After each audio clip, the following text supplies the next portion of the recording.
this meeting to order. Don't believe we have minutes to approve. I did not receive any minutes. Did anyone receive minutes? Mr. Chairman, you do have minutes that were mailed out from the June 22nd meeting. They were emailed out to you since this committee approved them early on. You all can do this. You did. They were mailed out. They were a set of minutes. Were they Michelle, attached? sorry to interrupt. We need to read the statement. There they are. Oh, can you do that? You have it. Please do that. Okay. If there's no objection from the members and in accordance with Executive Order 51, let the minutes reflect that let's see, what committee? Our Education Committee members find it necessary that this meeting be held electronically to protect the health, safety, and welfare of the public due to the COVID-19 pandemic. And roll call is called by the chairman. Please acknowledge when your name is called that you can hear the other members. All votes must be taken by roll call. The chairman will call your name, at which time you can express your vote. And prior to making a motion or second or asking a question or making a comment, please state your name. Thank you. Betsy Hester. You hear me? Hester, here. Brian Bethard. Bethard here. Chad Story. Story here. Keith Hudson. Keith Hudson. Matt Williams. Williams here. Robbie Beal. Bill here. And Tom Tunnicliffe is here. So we'll let it note that everyone was here but Mr. Keith Hudson. And I assume when you all acknowledge, you could hear and understand everything that's being said, correct? Nod, yes, perfect. Okay. Yes. Sorry about that. Correct. Okay, so we do have minutes. I found them. Thank you, Rogers, for letting me know that I didn't read the whole email. Apologize. Motion to approve. Thank you. Yeah. Second. That was Chad Story, Story yeah. with the motion and Betsy with the second. Is that correct, Hester, Betsy? second. Okay. All right. Thank you. I believe tonight we have one resolution. Mr. Chairman, you'll need to Yes, take sir. a vote. Mr. Chairman, you'll need to take a vote on those minutes. Oh, God, thank you. See, this is why Jamie's here normally. Thank you, sir. We do a roll call vote again, don't we? Yes, we do. Do we have to do a roll call on this? Yes. Okay, thank you. All right, we'll start at the top here. I get a vote on approval of the minutes. Betsy Hester. Yes. Hester, Chad Story. yes. Thank you. Chad Story. Story, yes. Matt Williams. Williams, yes. Robbie Beal. Bill, yes. I skipped you, Mr. Bethard. Bethard, yes. And Tunnicliffe, yes. Okay, I hope we're good now. Let's move on to our resolution. I believe we have one resolution this evening. It does not have a number on it. Do I need to have a number on this, Rogers?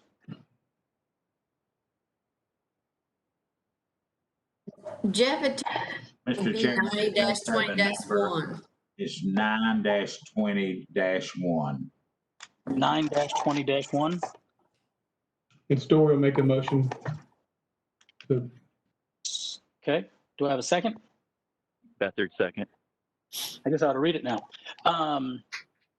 Resolution amending the 2020-2021 general purpose school budget for $296,485 for additional tech coaches and support specialists. Leslie or Jason, would one of you like to discuss this? Thank you, Mr. Chair. I'll start, and Leslie may give you some specifics about the numbers. We initiated a K through 12 WCS online program based on COVID-19, and we actually had 6,700 or so students choose it, and that just happened in the last 3.5, 4 weeks.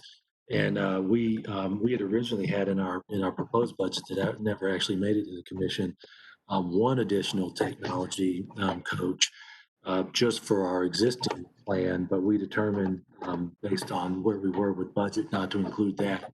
When we have that many students going online, it's become very apparent that we need additional technology support.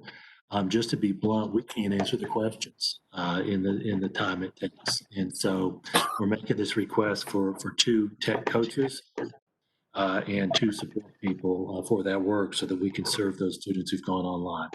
I will tell you that from a strategic perspective, we did not intend to expand our online program anywhere near this fast.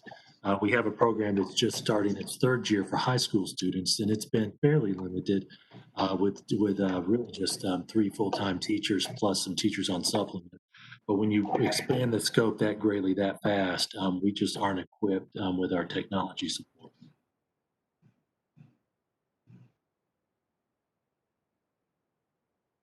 I will open it up to, thank you, Jason. I will open it up to questions from the committee. Chair, may I ask a question? Commissioner Story? Yes, sir. Yes, sir. Go ahead, Chad. Mr. Thanks, Story. Jason. So are these positions look to be kind of an ongoing stable set of positions, or is this kind of something that we're looking to ride the storm until we see what the our issues look like for the future? Well, it's for this year for sure. I do believe that in large part, the individual families who chose WCS online did it out of fear for the future with COVID-19. I anticipate, and I'm just projecting here, kind of an educated guess, that the online program will be substantially smaller next year if there is an immunization. This is also something that we've seen across the state and really across the nation. We have 17% of our total students who've chosen this program. I'll give you a couple of comparative examples that are similar in numbers. Rutherford County, slightly larger district than us, about 40% of their students chose online this year. Clarksville, Montgomery, about 40% of their students chose online this year. But we have some other neighbors that are down in the 14, 15%. It's been an across the state issue with those who have some concern about coming back to campus choosing this. Again, I think it'll be much smaller. I think there will be a niche where it might be good for some families long term. But this kind of staffing bump up, I anticipate is going to likely be a one-year issue. Thank you, Jason. Bill with the question, please.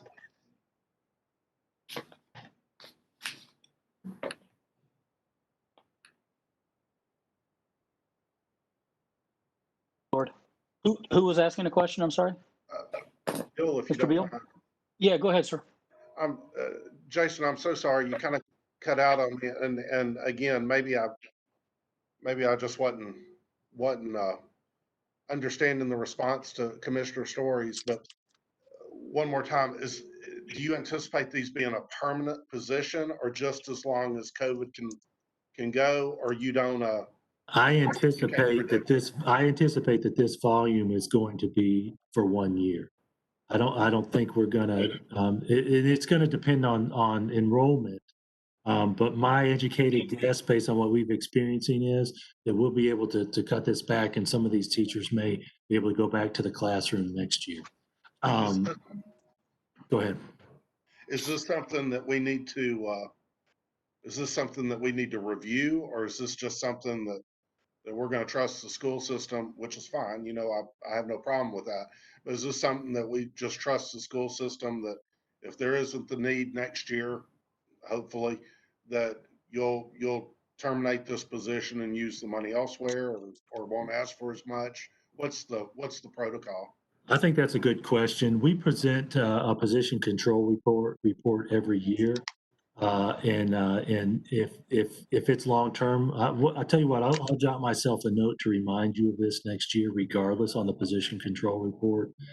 But I will tell you that from a transparency perspective, Ms. Holman actually specifically recommended that we officially, at least on the revenue side, make this fund balance rather than simply taking it out of the teacher line.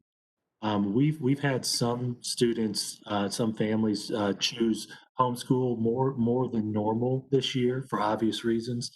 We've also had some go to private school. We always have some of that, but she could have taken it out of the teacher line.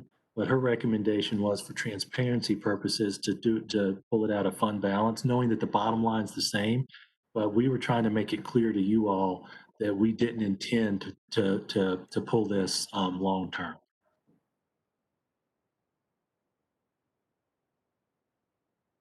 Thank you, Mr. Mr. Chair. Bill, is that, okay, good. Any other questions or comments for Leslie or Mr. Golden?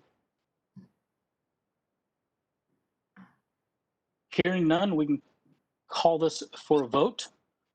I will do this vote via roll call, I believe.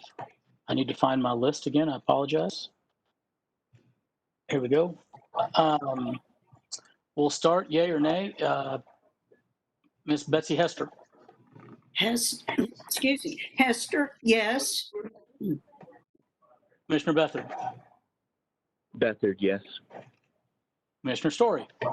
Story, yes. Commissioner Williams. Williams, yes. Commissioner Beal. Bill, yes. Commissioner Tunnicliffe, yes, as well. Passes unanimously. Is there any new business that needs to come in front of the committee? Hearing none. This Oh, is Commissioner sorry. Williams. I have a question. I'd just like to hang up. Yes, sir. Can I ask a question of you? So, Jason, just curious, what's the general feel that you're getting from the teachers about going back into the classroom? I mean, is there hesitancy? Is there excitement to it? Are they relieved that they don't have to do remote learning? I mean, just trying to get a feel for what you're getting back from the teachers. I think the scope of human thought is very broad. We have so many teachers that each teacher has an individual thought on it. I will tell you that generally speaking, it's been hard for them to do remote. You think about the technology challenges. Every day there's something going on with a vendor, with an individual's internet, et cetera. My feeling is that generally speaking, they're excited about being able to teach in the classroom, but they're still nervous, concerned about the virus. We've made it a point to emphasize that social distancing, especially for teachers. As students are sitting next to each other in individual desks, that it's going to be almost impossible and impossible in many cases to maintain that social distancing. But we've encouraged teachers to change their habits, the way they teach. You know, try to stick around the front of the room, et cetera, to protect them as much as we can. But if you talk to an individual teacher, you're going to get an individual answer.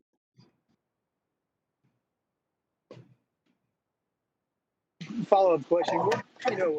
We all know that cases eventually are going to start showing up in the classroom. What's the contingency plan right now? When a teacher gets exposed, and, they have to quarantine for some period of time. What's like the contingency plans in keeping the classroom staffed? Well, I'll give you an example, and it's gonna vary a little bit from time to time. We had one elementary school that did have a teacher test positive, and when the health department did their contact tracing, they determined that entire class needed to quarantine. So that class with their teacher is learning remote, and that teacher up to this point is doing fine from a health perspective in teaching remote. Now that's one example. There may be another example of a teacher has to be out sick. There may be another example of only the teacher's quarantined because they're exposed some other location. And so our plan is for substitutes. But we're very concerned about our substitute teachers. We have many this year who've told us that it's just not worth it to them this year to sub for a day. And so staffing is really going to likely be our most critical tipping point for whether we can keep everyone on campus. You all may not remember this detail, but last year, maybe it was the year before, we closed one day for flu-related symptoms. And it was because our total staffing had dropped over 90% and we couldn't sub. We didn't have enough subs. So that's going to be the issue. It's going to take everyone being really careful. It's going to take masks, like the mayor's recommendation, and it's going to take some, it's going to take some good luck with the spread as well.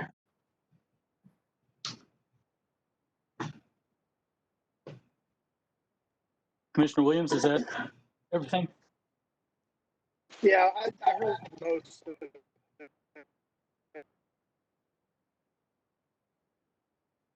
I think we lost you. I'm kind of cutting in and out a little bit. Are you happy with hearing the answer you heard, or do you need some more definition? I don't have any follow-up conversations. No, I'm good with it. I'm not going to make them repeat anything. I heard the general gist of everything going on. So I'm good. Thanks. Okay. Any other questions for the school system while they're on the phone with us here today? Good, I have one. Jason, how are we going to handle quarantined students? I've had several parents ask me that question. Short answer is it's going to be individualized based on what that quarantine student is capable of doing.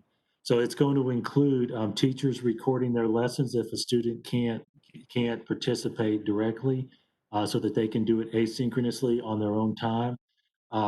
There will be some days where if they're doing an assessment, a test, there's no value in that student sitting in and participating remotely.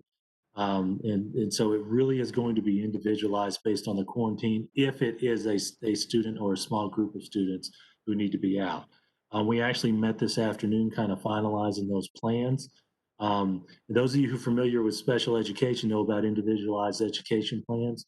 We're going to try to overlay that thinking for those students who are quarantined to maximize their ability to participate in the class. The older children are probably going to have a little bit easier time because there's a lot more lecture style in particular classes, whereas with the younger children, it's a little bit different. But like I told Commissioner Williams, if it's an entire class, we're going to simply move into remote. We've been doing remote for the last 2 weeks, and there's that skill has been developed among the vast majority of our teachers. Thank you. I would just like to add from my point of view, and probably most of the commission, I know you all been through the ringer on this, and thank you very much for sticking to it and doing the hard work you're doing to make everything come together for these students, because we all want them to get what they need. Well, thank you. You guys know, I mean, it's the heaviest lift most of our professionals have ever done. We're not staffed in any department to do COVID-19 plus our normal work, but I appreciate that you all are saying yes to this one because we're trying to hit the real serious pain points. Appreciate it. Anything else from anyone? Speak now. No? I'll take a motion to adjourn. Story, motion to adjourn. We're good. Need a Thank you. second? Second. I thought I heard one. I'm sorry. Who seconded that? Bill will second. Thank you, Bill. Have a good day, Mr. Riley. Yeah. Thank y'all.